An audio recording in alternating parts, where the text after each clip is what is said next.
সোনার চামচ মুখে দিয়ে জন্মগ্রহণ করেছে, টাকা পয়সার অভাব নাই।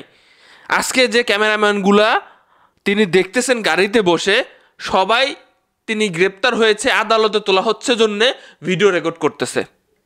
এখন তো সামনে হাত করা দেখেছেন, তাকে আদালতে তোলার সময় পিছনে হাত করাটা পিছনে দিয়ে রাখছিল।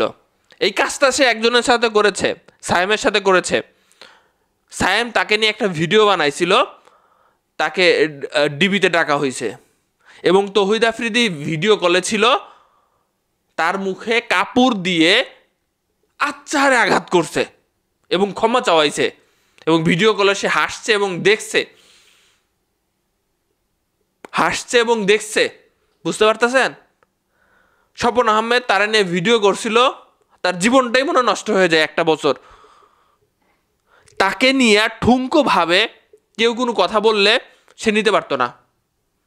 তা ভাই আমি তো বেঁচে গেছি যে তারা নিয়ে কেউ এক ফোঁটা যদি কথা বলতো, সে তার সাথে যোগাযোগ করতো বিভিন্নভাবে, আইনজীবী আইন প্রশাসন দিয়ে তারা ভয় দেখায়, তো মানে ক্ষমা চায় মনে কুল পায় না।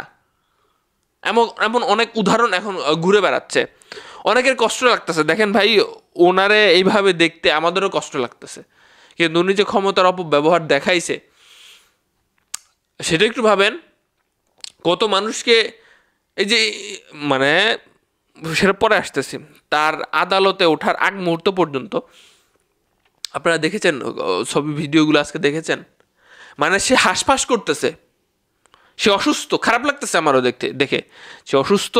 এবং শুনেছিলাম অসুস্থতার কথা, এর আগে শুনেছিলাম। তার কথায় আগে মানুষজনের হাত করা পরায়া উত্তম মাধ্যম দেওয়া হইতো, সেই পর্যায়ে সে চলে গেছে। তাকে হাত করা পরানো হয়েছে, কাঠগড়ায় দাঁড় করানো হয়েছে, কারাগারেও হয়তো পাঠানো হবে, রিমান্ডেও যাচ্ছে। এটা কি ফলাফল না? পাচ্ছে না সে? যেটা বলতেছিলাম, এক জায়গায় দেখলাম যে কথা আসতেছে যে তার নাকি ক্যান্সার হয়েছে, তার নাকি কিডনিতে অনেক বড় সমস্যা। আমি শুনেছিলাম, অনেক ভিডিওতে শুনেছিলাম তার সমস্যা রয়েছে। তো তিনি বিয়ে করেছিলেন, আপনারা জানেন বিয়ে করেছিলেন। তাকে যেভাবে গ্রেপ্তার করা হইলো, তার স্ত্রীকে দেখলাম যে বলতেছিল তাকে যেতে দিবে না, এমন ব্যাপার স্যাপার। অনেকেই বিভিন্ন রকম কথাবার্তা আসছে, তার স্ত্রী অন্তঃসত্ত্বা, সামনে তারা বাবা মা হতে যাচ্ছে। তো এই পর্যায়ে আসলে প্রকৃতপক্ষে তাকে এইভাবে নিয়ে যাওয়া উচিত কি না, একজন স্বামীর তো স্ত্রীর প্রতি দায়িত্ব থাকে। তো টাইম ফ্রেম নিয়ে অনেকের কথা আছে। কিছু মানুষজন বলতেছে যে বিয়ে তো করলো এই দিন, তাহলে 6 মাসের কীভাবে অন্তঃসত্ত্বা হয়। তবে কিছু কিছু তথ্য যাচাই করে যারা, তারা বলতেছে যে না, ওনার বিয়ে কমপক্ষে 9 মাস আগে হয়েছে।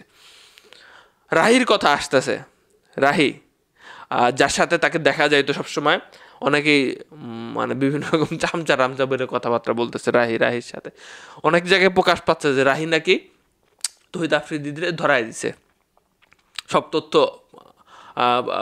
প্রশাসনের কাছে সে দিছে। কিন্তু রাহির বক্তব্য শুনলাম লাস্ট ম্যাচ যে না, আমি তো দেই নাই, এগুলো সব ভুয়া তথ্য ছড়ানো হচ্ছে, ভুয়া তথ্য এগুলো সব। জাস্ট মানে কল্পনা করেন যে মানুষের পরিবর্তন দেখেন, মানুষ একসময় কি ছিল, কি হয়ে গেল। এখন আবেগের জায়গায় আসেন, আজকে যে আদালতে যে ঘটনাগুলো ঘটছে, তিনি নিজেকে অসুস্থ দেখানোর যথেষ্ট, পুরোটা অসুস্থ দেখেছি আমরা, বা নিজে দেখাতে চাইছে, এটা আমরা দেখলাম, ফুটেজ দেখা যায়, তাই না? ব্যাপক অসুস্থ, যতটুকু সময় ফুটেজ আসছে, ব্যাপক অসুস্থ এবং এত মানুষের চাপ। ভাই এর আগেও তো বিভিন্ন জায়গায় গিয়ে এরকম চাপ সহ্য করছে, কিন্তু সেই চাপ আর এই চাপ এক অন্যরকম ব্যাপার। তো তৌহিদ আফ্রিদির একটা মূল দোষ ছিল কি জানেন? সেই সময় পুরা সোশ্যাল মিডিয়াকে একটা মানে তাদের পক্ষ নিয়ে একটা পজিটিভ ভাইব দেওয়া, এটা তিনি করেছেন এবং তার ইন্ধন রয়েছেন। এখন তাকে দেখে অনেকের খারাপ লাগতেছে যে এত বেশি বাড়াবাড়ি হয়ে যাচ্ছে না? হ্যাঁ ভাই, বাড়াবাড়ি তো হচ্ছেই। এর চেয়ে বড় বড় রাঘব বোয়াল যারা আছে, যারা দেশ থেকে নাই হয়ে গেছে, খুব সুন্দরভাবে তাদেরকে আমি অনেকদিন থাকতে দেখেছি, দেশে থাকতে দেখেছি, টাকা পয়সা তো কম নাই, দেশ ছেড়ে তো চলে যেতে পারতো। এটা তো সত্য কথা। প্রথম বিষয় আমার কাছে যদি বলেন যে ভাই আপনি বিষয়টা কীভাবে দেখছেন, প্রথম কথা হইতেছে তৌহিদ আফ্রিদি ক্ষমতার অপব্যবহার করেছে যখন তার ফ্রেম ছিল তুঙ্গে। তার বিরুদ্ধে কেউ কথা বললে সে এক ফোঁটাও নিতে পারতো না, তাকে আইন দিয়ে প্রশাসন দিয়ে আঘাত করতো বা ভয় দেখাতো। 3 নম্বর কথা হচ্ছে, সে যেহেতু তার এই ফায়দাগুলো নিচে প্রশাসনের কাছ থেকে, ওই পক্ষের কাছ থেকে, তাই তাদের চামচামি তার করা লাগছে এবং তিনি স্রোতের বিপরীতে ছিলেন ওই সময়টাতে, এবং আমরা অনেকজনকে হারাইছি সেই সময়টাতে। তো সেটার ফল হয়তো সে পাচ্ছে। তবে এখানে তিনি 11 নম্বর আসামি, তার বাবা 22 নম্বর আসামি। তার অবশ্যই বেশ কয়েকদিন কারাগারে থাকতে হবে। এখন শেষ পরিণতি কী হয় বলা যাচ্ছে না। ভালো থাকবেন সবাই। কষ্ট লাগতেছে কিনা কমেন্ট বক্সে লিখেন, বা আপনার কি মনে হয় তাকে কি গ্রেপ্তার করা ঠিক হয়েছে কিনা। ভিডিও ফুটেজগুলো তো দেখতেছেন, তার জন্য কত মানুষজনদেরকে ধরে নিয়ে যাওয়া হয়েছিল।